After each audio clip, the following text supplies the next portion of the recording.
and welcome to Amethyst Star Crafting. My name is Jane Ormark and I'm a UK independent Stampin' Up demonstrator. And today we're looking at Jar of Flowers again. It's a beautiful stamp set. It comes with a coordinating punch that can punch out the jars, but we're working on the flowers today because, as I was saying the other day, they are just beautiful and they're huge. These are shown at half size, so they're in fact, you know, really big images, and we're using the pretty, this one, pretty oh, I don't know what they are, roses and other pretty foliage, but you've got 4 different ones, and you've got beautiful big tulips.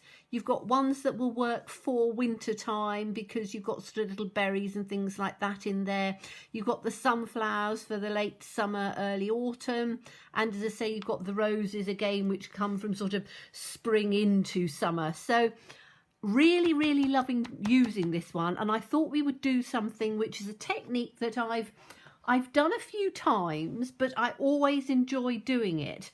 And you can do it 2 ways. Now, grid paper is almost essential with this, because what you need to do is you need to line your grid paper up along a straight line. So as long as you've got it along a straight line, you can then count down if you want to do a straight bar across. Now, if you're doing a straight bar, if you count down, for example, 1, 2, 3, 1, 2, 3, put your piece of, I use copy paper, so put your piece of copy paper. I'll show you this one. We're going to do an easier one, but you just cut your copy paper in half, count it down your 3, so 1, 2, 3, so it's 2 up from that line, put it across exactly so it lines up both sides, and then put it down with masking tape and do the same at the bottom. However, if you don't want it completely straight, and I will show you one at the end that I did with straight, you can do just torn paper. So on this one, all I've done is just take a piece of copy paper and have torn it down. If when you tear, it doesn't matter how it goes, it can be sort of rough or smooth. And for this, because it's copy paper, you can actually see inside, and it's almost like tracing paper so you can see through. So you don't have to line it up completely. You can do it so that you can go, okay, I want about that much in on here, and I'm going to have that sort of wavy bit.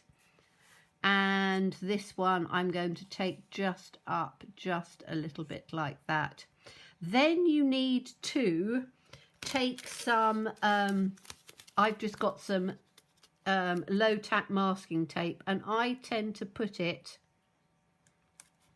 down on the side off, because then I know that it's not going to be on my paper. If it does happen to overstick, then it doesn't matter. You can see I've had a go at doing one of these, and this was the one with the straight, so I will show you that afterwards. Okay, so now you've got your paper done in there, and you've got the right amount of space in between.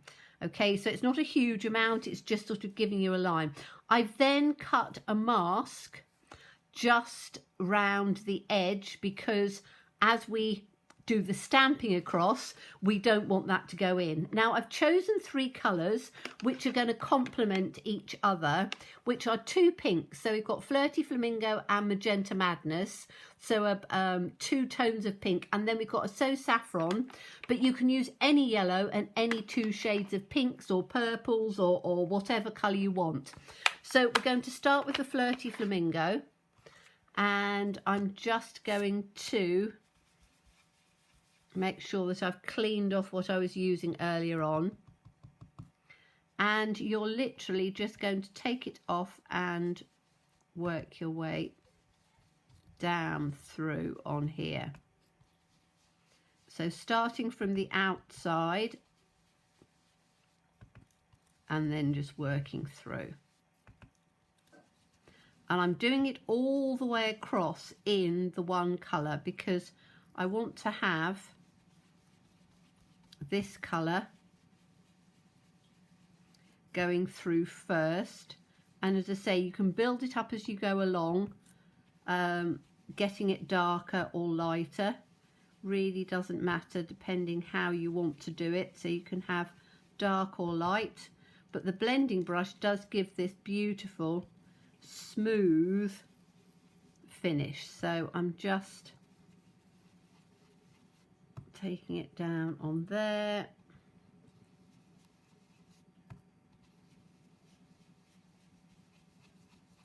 I'm taking it up on here. Okay, so we've done all across in the Flirty Flamingo. Now we're going to take the Magenta Madness, which is brighter, and just open it up. To be careful because I think I've got some ink on my fingers, but never mind. Okay, so I'll put that to the side, and again I'm going to do exactly the same thing. So with this one, because it's brighter,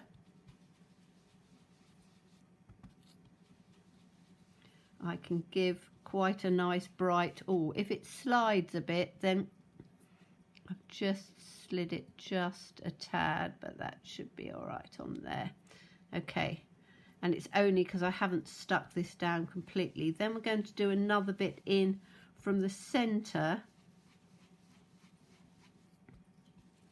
sort of down and through, and then we'll have a last one sort of coming through on this side like that. Okay, so that's the, and I'm going to leave that. I don't think I'm going to need any more of that one.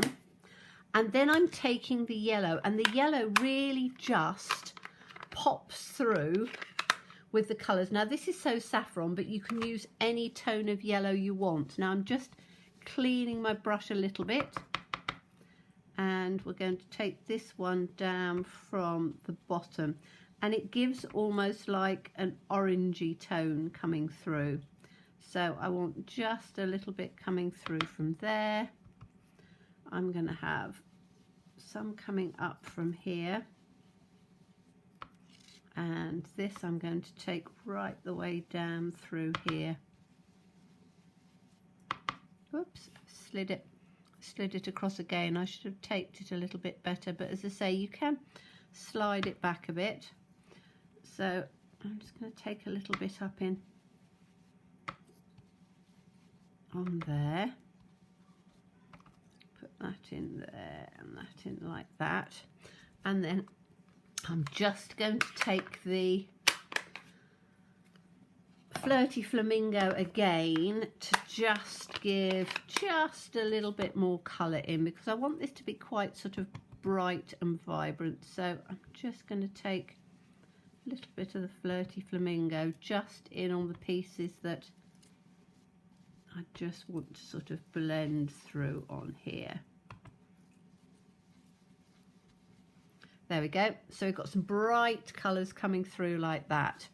Now we're going to take the Magenta Madness again, and we're going to get that big floral stamp. So let me just open this up. So we've got the big floral stamp, and we're going to ink that up, and we're going to stamp it right the way across like that. And then I need to put the little mask on. So let's just put the mask in on here like that, so that it's not going to come over. Stamp it up again. And I'm just overlapping it a bit so that we get that really nice sort of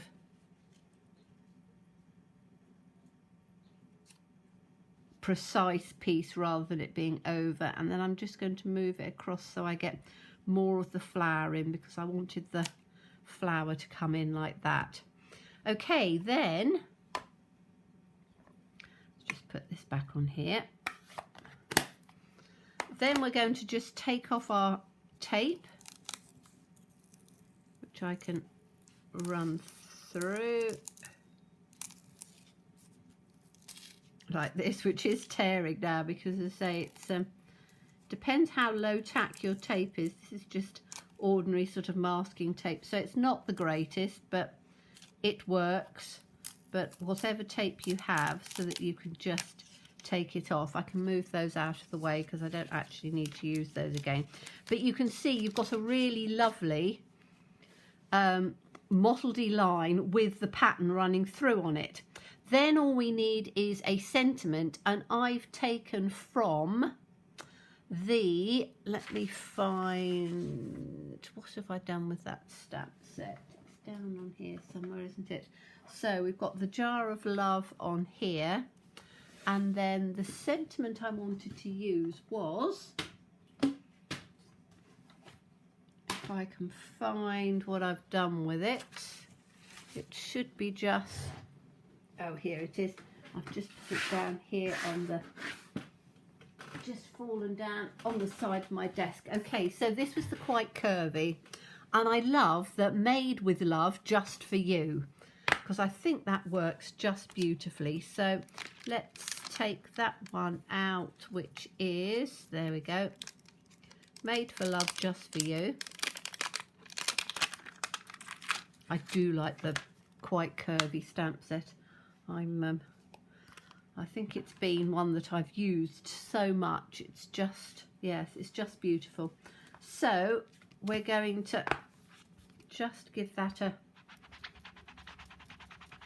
quick clean. You will find that the pinks do stain a little bit, but it's not the end of the world. I can clean that up a bit more, which I'll do in a second. Let's move that out of the way.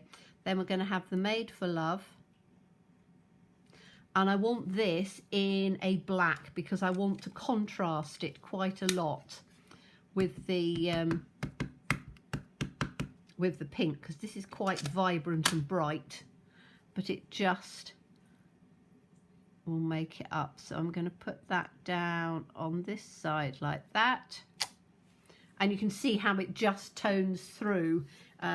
I didn't want to do it in the same colour because, as I say, I think that that works beautifully.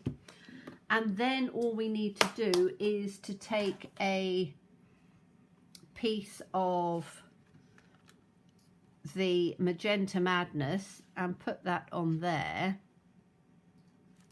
And you've got a really lovely, simple, easy card to do. But it just picks up those colours, and you get that sort of wavy part, which I really like. Now, I said I would show you one where I've just done it with the masking and a straight line. So this one I've done with just with a straight. And you can see on there, it's really pretty, but it does look a little bit like a piece of designer series paper. Although when you look at it, you obviously know that it isn't. Whereas if you take this one you have that sort of abstract pattern, which is just a little bit different. But again, they are very simple, very easy to do, and work beautifully with this lovely stamp because it just gives that sort of floral element. You could take some ribbon if you wanted to round there. In fact, I would use... which I've just had out 2 seconds ago. Here it is. I would use the metallic mesh ribbon, which is absolutely beautiful, and you are going to be able to get it again. And I would put that just in over the top to just add a little bit of texture, and a piece in over here to just add a little bit of texture, because I say it's completely see-through, but it just adds that bit of sparkle through, which I think is absolutely beautiful. So hope you've enjoyed that. That is using, again, the Jar of Flowers, because, as I say, the flowers are just so big. They are really beautiful. And as always, please stay safe and well. Please be kind. I look forward to seeing you soon. Bye-bye.